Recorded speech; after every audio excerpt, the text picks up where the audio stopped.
Hi. Jeez Louises.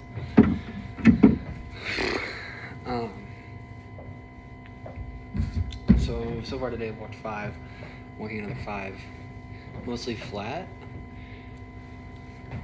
And not including walking to school and up the hill to the other school and down the hill to the school and up the hill to the other school.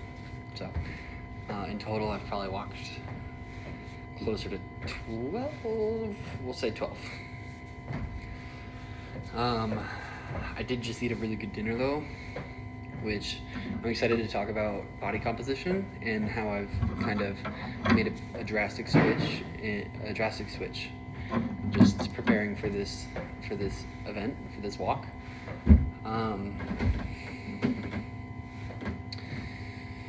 It's probably a good place to start.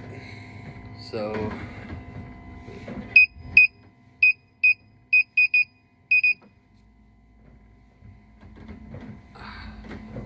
I did the other 5 right before dinner, so I'm like a little stiff from sitting down.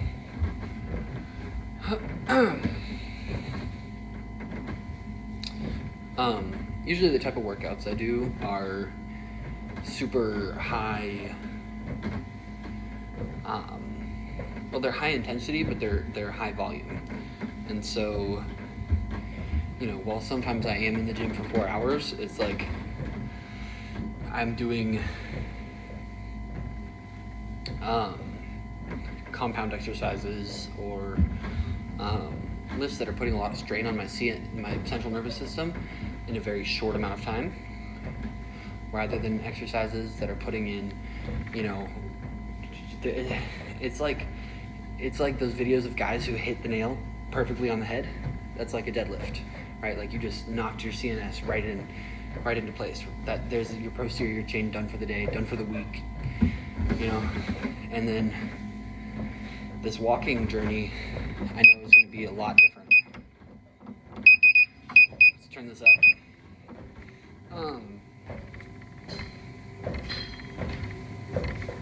And so the composition my body was at before was vastly different than where it is at the moment. I had low body fat, and I'm starting to work on supplementing. How you doing, bro? Kind of giving myself a more forgiving frame, because if I walked this far on low body fat where I was before, I would destroy my joints. They would crumble beneath me. I was kind of a boulder, so I'm trying to give myself a little bit of padding, and not to mention the amount of energy that comes with it. I walked up the stairs the other day and I wasn't panting, so that was kind of different compared to usual. Muscle uses a lot of oxygen, and while I train with a lot of intent, right? I don't train just to be in the gym, at least not on purpose. I think it did turn into that for a while. I train, to be strong, okay? And I was going up the stairs and it was like, dang, going up the stairs is hard, and it's because my legs just need to be bigger to support, a bigger upper body. It's just, duh. I'm not sure what the ratio is, but I couldn't tell you the math on that. What I will tell you though is I walked up the stairs the other day and I was like, I could do another 4 flights. That's an actual thought I had. Which, now that I'm saying it, I'm like, no way. Let's turn this up.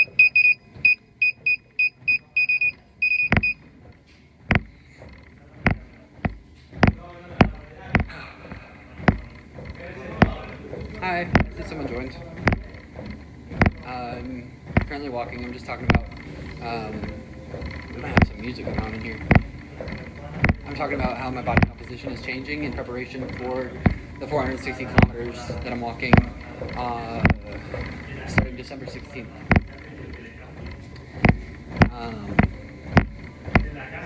The meals have changed drastically. They've got a nickname for me here. It's guapo, which essentially means fatty, and I love it. That's like, they're very endearing. And so like before, I would be trying to get about 220. Well, that's not true. At first it was 220 grams of protein a day, and then it turned into 230, 240, 250, because that's how much weight, that's how much muscle I put on. My body fat only increased by 2 or 3% because of my diet, most likely. In addition to the amount I was in the gym,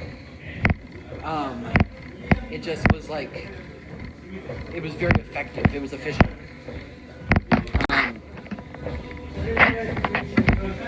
And so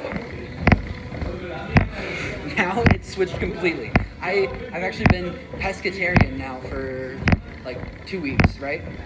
Which means my protein has gone out the door. Okay, I eat probably 50 grams of protein from meat. I would assume like on a very high day, about 50 grams of protein from meat. Okay, and then, although sometimes they do serve some really good fish. Like, I'm trying to think. They had these calamari things that we turned into bocadillos. Very good. And let's see. My diet is mostly consisting of carbs, right? And I'm trying to get a lot of protein from those carbs, which is very heavy. Okay, that has been a giant change, right? I've gotten past this bloating stage into more of like I'm putting on the energy. I'm putting on this thicker layer, and that's good. I've also noticed when I'm walking out in the real world, I'm not thinking about my form so much, and that's what I'll get into. That's what I'll get into next. Let me think if I have anything else about the meals. I'm also trying to slow my metabolism more,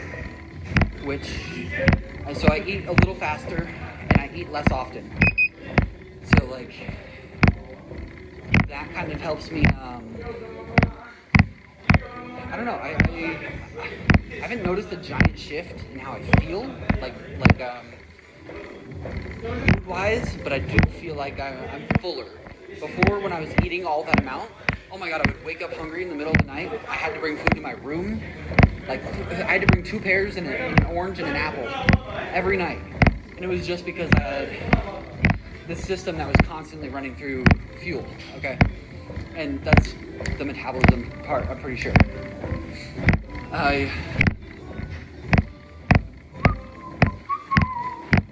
So yeah, the slowing metabolism I think is also going to be a really good thing, because I'll be able to eat something in the morning and still feel energized by midday. And then by midday, I will be almost done, you know? I'm going to be walking here for about an hour. I'm not sure if I'll live stream the whole time, but when I'm on the treadmill, I'm at about 5 kilometers per hour, and I do about 5 kilometers minimum. I'm going to start going outside more and doing stuff of that nature. And yeah, so why did I decide to do this trailblazing journey? I really like that name, the Trailblazer. Let's see. Honestly, I was really inspired by Mike Posner, and I forgot his name. It just ran away. He's about to finish his trip around the world from Chile back to Bristol, I want to say. And so he is going literally all the way around the world. He's gone through war-torn countries. He's gone across the Atlantic. I mean, he's swam across crazy stuff too. And he's broken his own like mental boundaries or limits. He's broken limits for himself, which I find to be very, it instills a value of belief, which can be so powerful. So Mike Posner did it, and I find his work to be really quite something. So he has an album called Keep Going, and it was from when he was going from west to east coast or east to west coast, maybe both. And some of the songs on there really spoke to me, and I think I had gone into a reflection about where I stand and who I'm meant to be. And I got to a point where it was like, you know, if I'm not doing something about it, who is? And so I'm going to do something about it.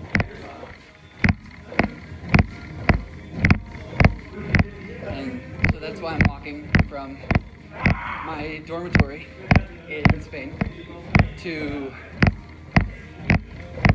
France.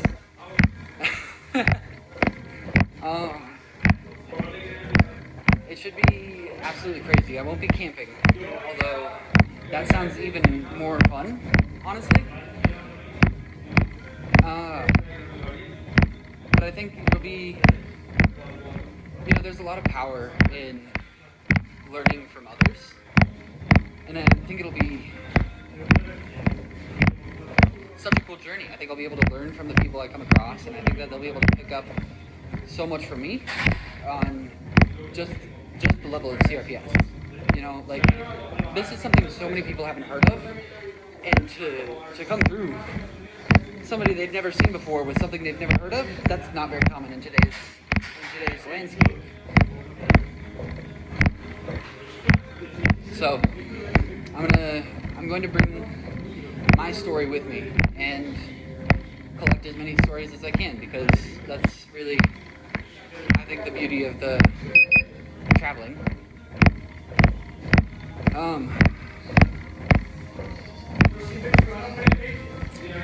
So let me think. I've talked a little bit about, like,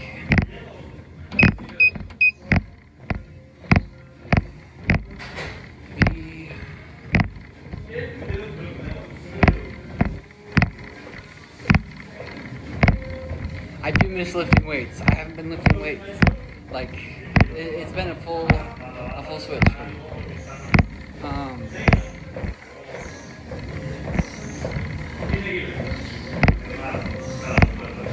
I forgot where I was. So yeah, it'll be cool to experience some places. Camping would be awesome, but I'll be staying in hostels for 21 days, and each day is broken into. Let me consolidate this. So it'll be a 460 kilometer trek. Each day we'll have 20 to 30 kilometers, and by the end of it, I will be dipping my toes in the sand.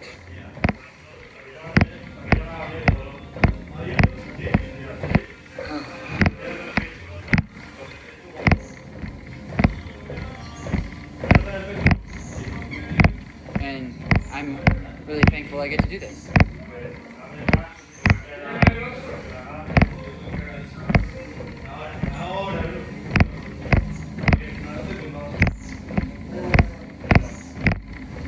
And wow, that salt water is going to feel really, really good after 21 days of walking straight. It's going to feel really good.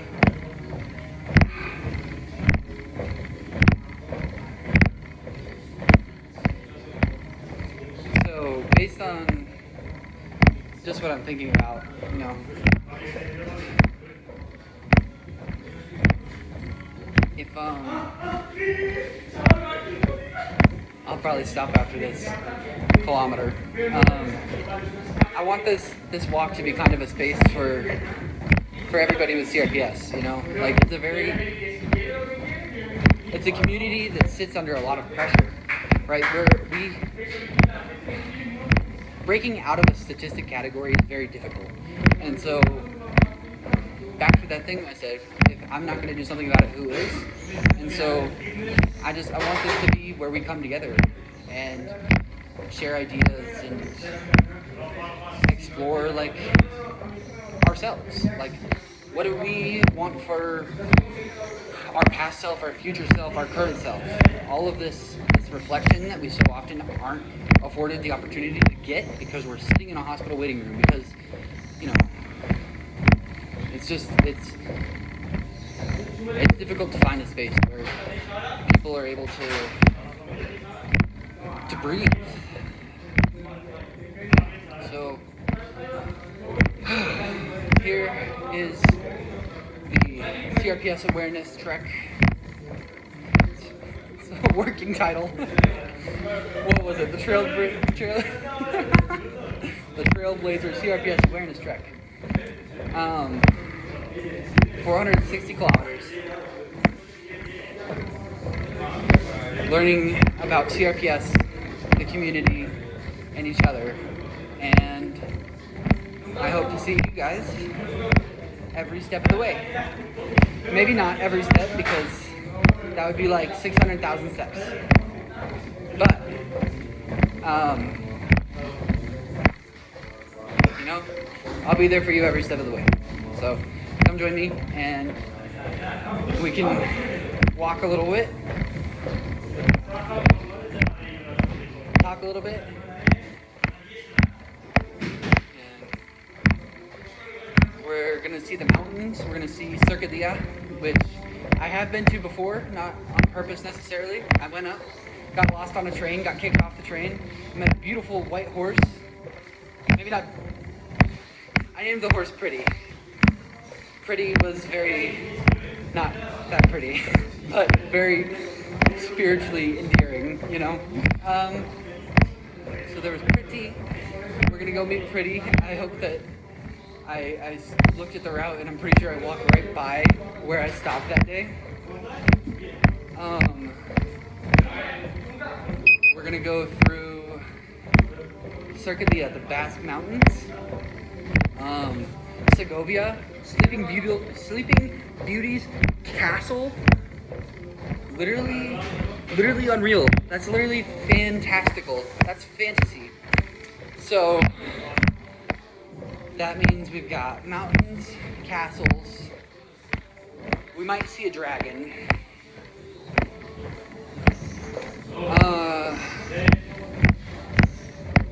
And then at the end, we're gonna see the biggest Epsom salt bathtub in the world. And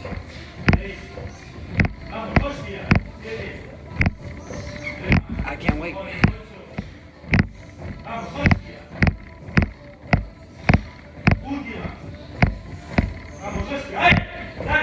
That scared me. He said, "Get that weight up." He had that.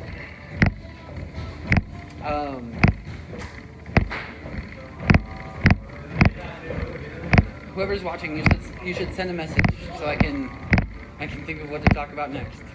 I might end the live stream. I'm not sure. They're in here shadow boxing. That's something I also want to get good at, but I've stopped boxing in preparation because I don't want any nerve impingement along.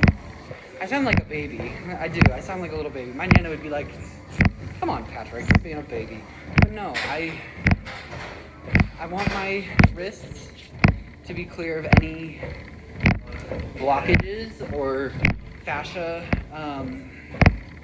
structures, you know?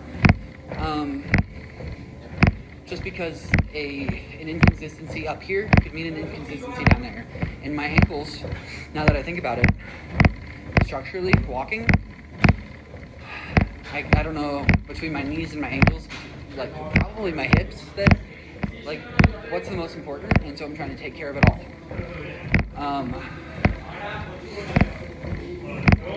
My hips have never been good. My left hip had a stress fracture in high school from baseball. And,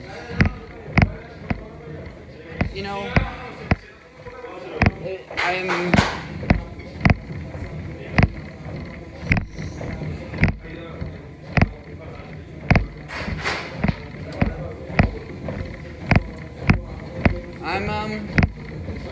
yeah, here, hold on. I have to do something. This hasn't been up the whole time, but I'd like to show you guys. This is the mat.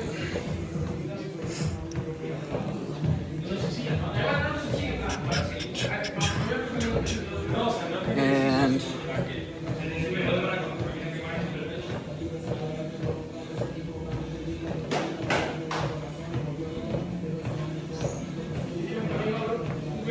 You know what? I'm gonna leave the stream open and just keep walking. And if anybody comes in, they can check it out.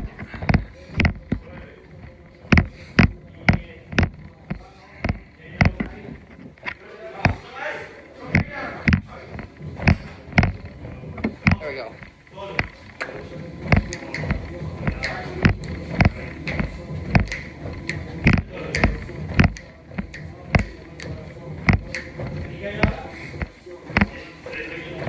Oh my gosh.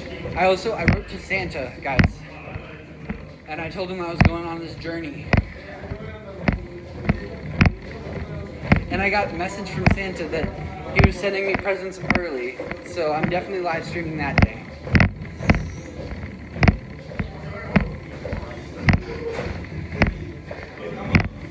And obviously Santa isn't awake. Miss Claus is the one who wrote me back. But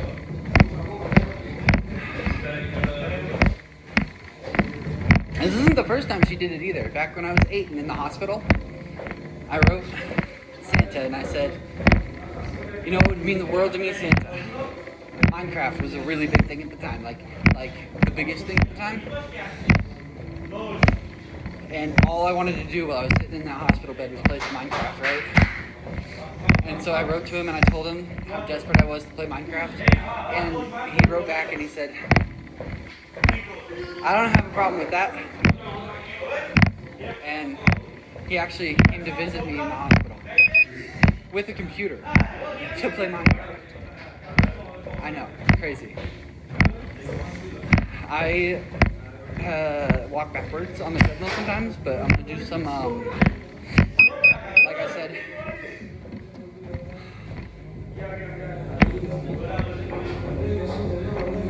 each and every movement is in my mind.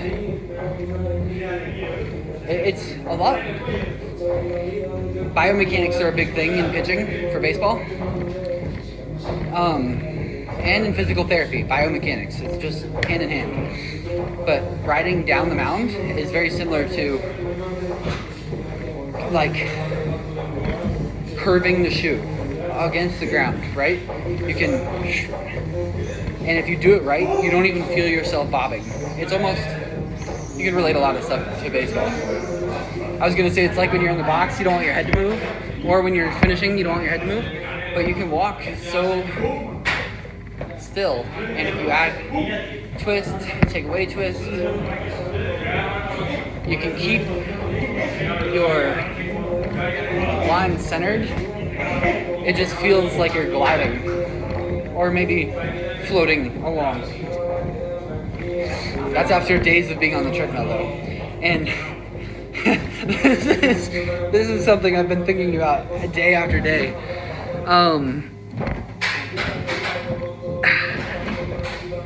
You know, eventually through this journey I'm gonna hit a plateau. And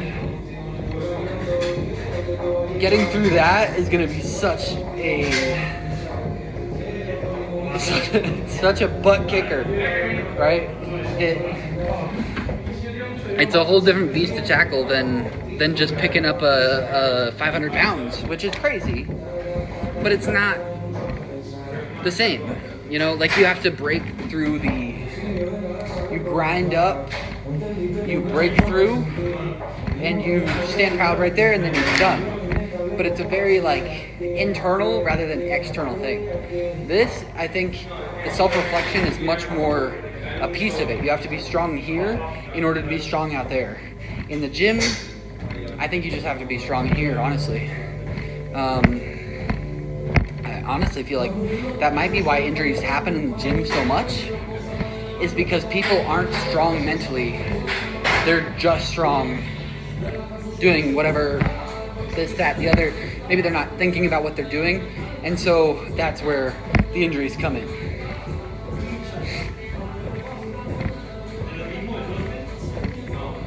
So, regarding that, I think that being as prepared as possible for that plateau and for that breakthrough is of utmost importance, you know? And the worst part about that is before the plateau, where you're grinding, right? It hurts. Your legs are just filled with lactic acid, and then you hit that plateau and push through it. And I wonder if it feels like you're floating, but I'm excited to see. I'm excited to see, and not just see, but to share it with you guys. Yeah.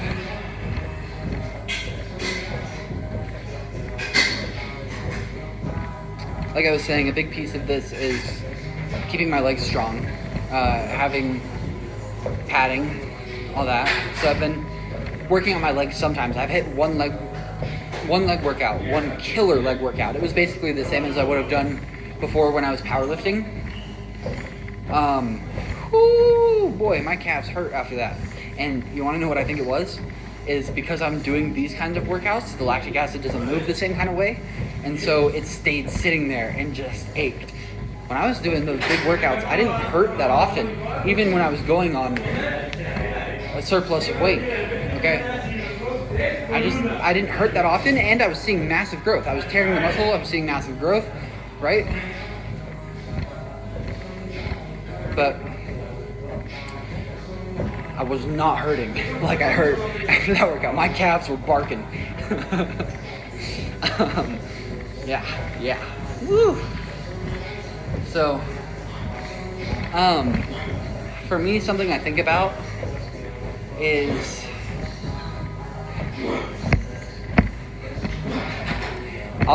we have plenty of time to talk about walking. I'm going to be walking for 21 days.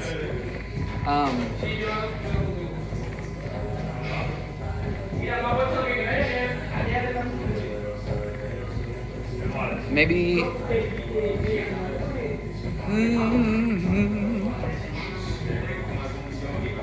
sorry, didn't mean to yawn.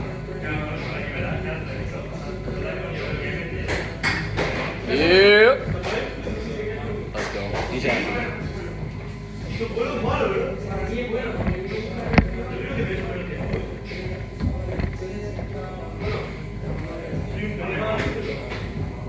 Thinking about awareness initiatives is weird because I feel like they were so popular before COVID, but then people weren't able to come together. And so the positive awareness initiatives went off the map, and protests became like they were always a thing, have always been a thing, will always be a thing. But like I see protests, I wonder how awareness initiatives were impacted by COVID. Maybe I'm off base. Oh. So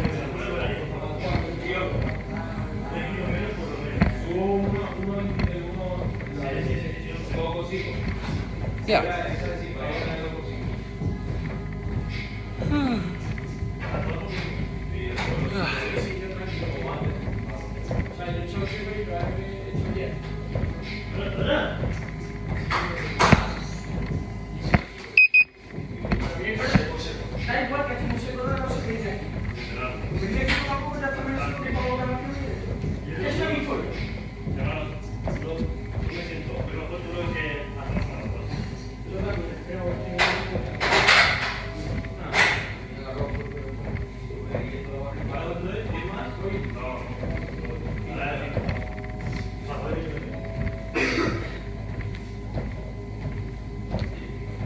Oh, I've also been preparing social media. Speaking of awareness initiatives, right? Like, let's talk about it.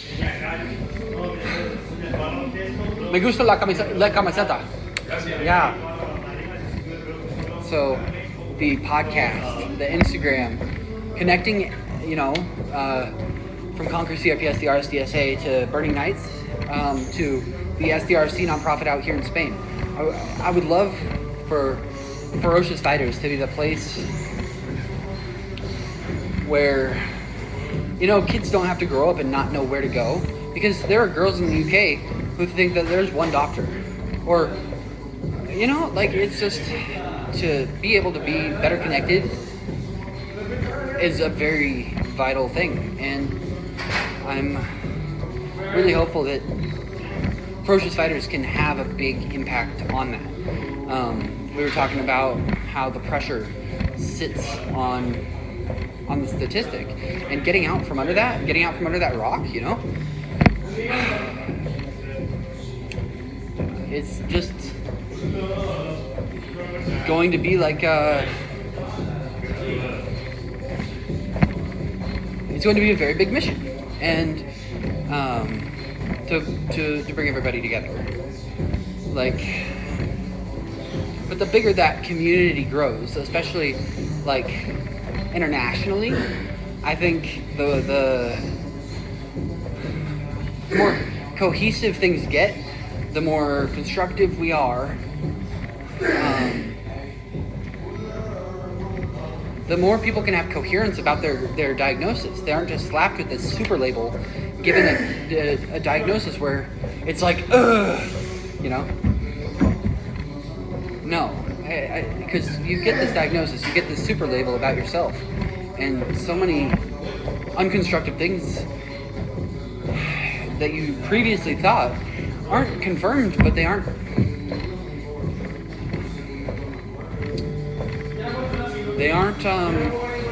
disproven either. And so I think together, us disproving those things together is gonna be really, really, really dope. It'll be cool. And I see somebody else join. I'm here, I'm warming up. I'm talking about the 460. I'm talking about the CRPS awareness trek. And if you have any questions or want to chat or anything, just shoot. So, yeah, being able to be a greater aspect of turning this into a community, a coherent community, and one that can appreciate life more fully. Ugh. What did he say? Did you hear that? I didn't hear that.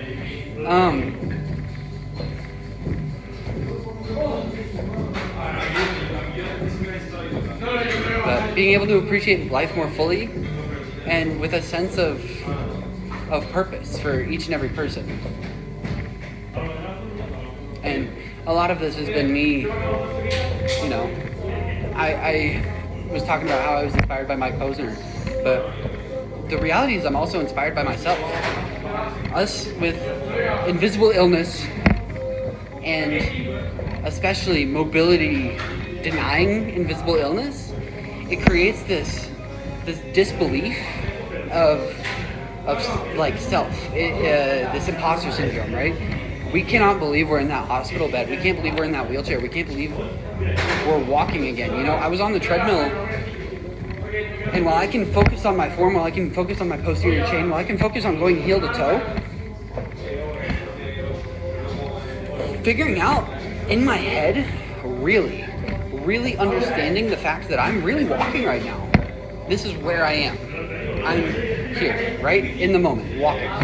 It's so profound to me because it was so surreal before and so surreal now, honestly. That's something I'm continuing to pursue understanding of. And yeah, so, you know, I'm proud of myself, and I'll keep saying it because it was so difficult before. And that honestly is,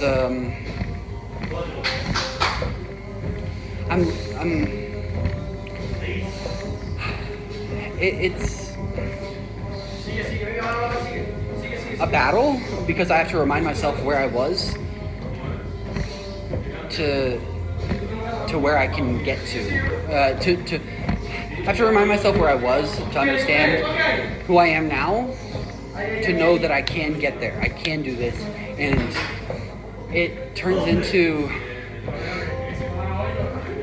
you know, I'm so lucky to have this supportive team of not only ferocious fighters, but my family and Dr. Chase Teagarden having free CRPS content where literally anybody who has CRPS in the world can go online, learn about CRPS. They can learn hours and hours of content by him.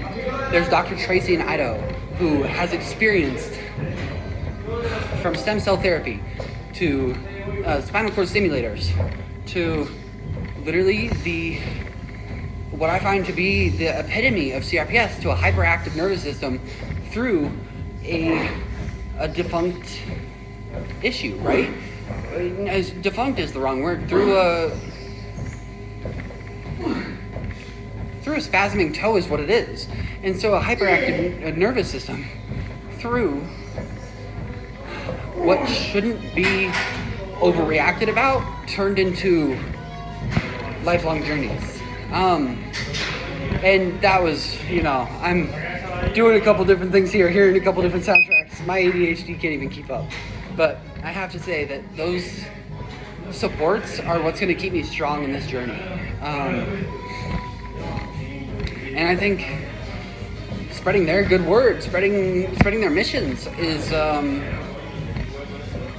kind of the biggest piece of this mission here, of this trek.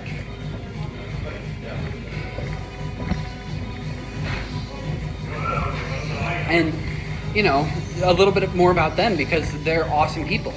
Dr. Chase Teagarden, who was a football player in high school and went from being pre-dentistry to PT, worked in the hospital, had so many CRPS patients appreciating what he was doing.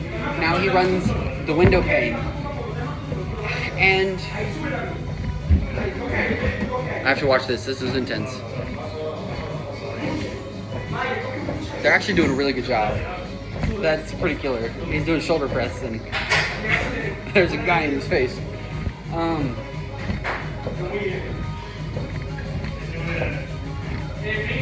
So he was a football player and his CRPS diagnosis came and he switched his path to help others. And Dr. Tracy,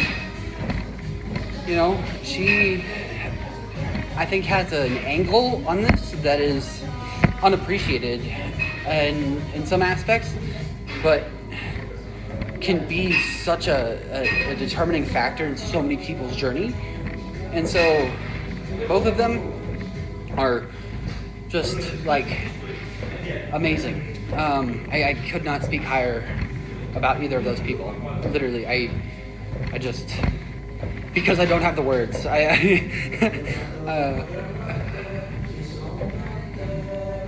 So, yeah, and not to mention how appreciative people who have CRPS are of a doctor that understands CRPS and doesn't give us that faux, sure, I get it, because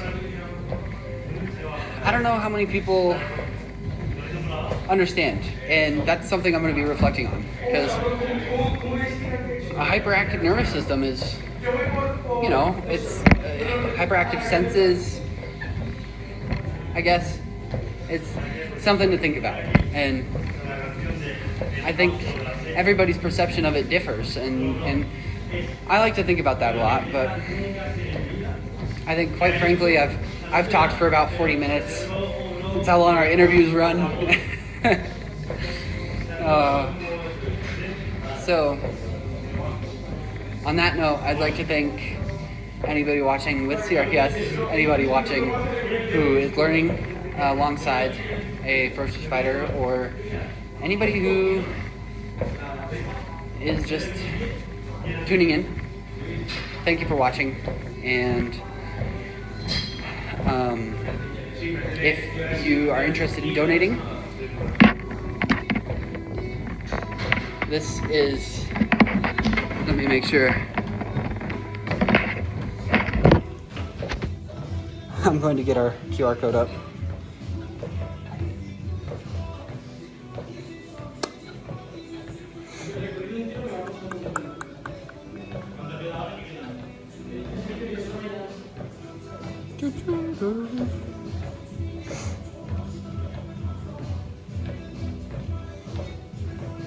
I'm not sure which one this is. I'm not sure if this is our Zeffy. Hold on. I'll be right back. Wait. Yeah, that's not going to be our Zeffy. Hold on.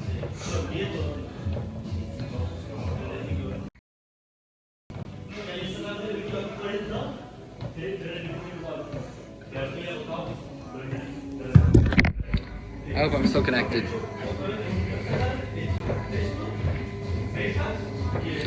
Well, so yes, I'd like to thank you guys for watching, and if you're just here to watch, if you're learning about CRPS, thank you.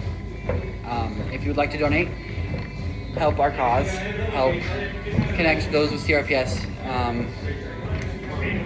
and grow the community, that would be amazing. I really do appreciate it.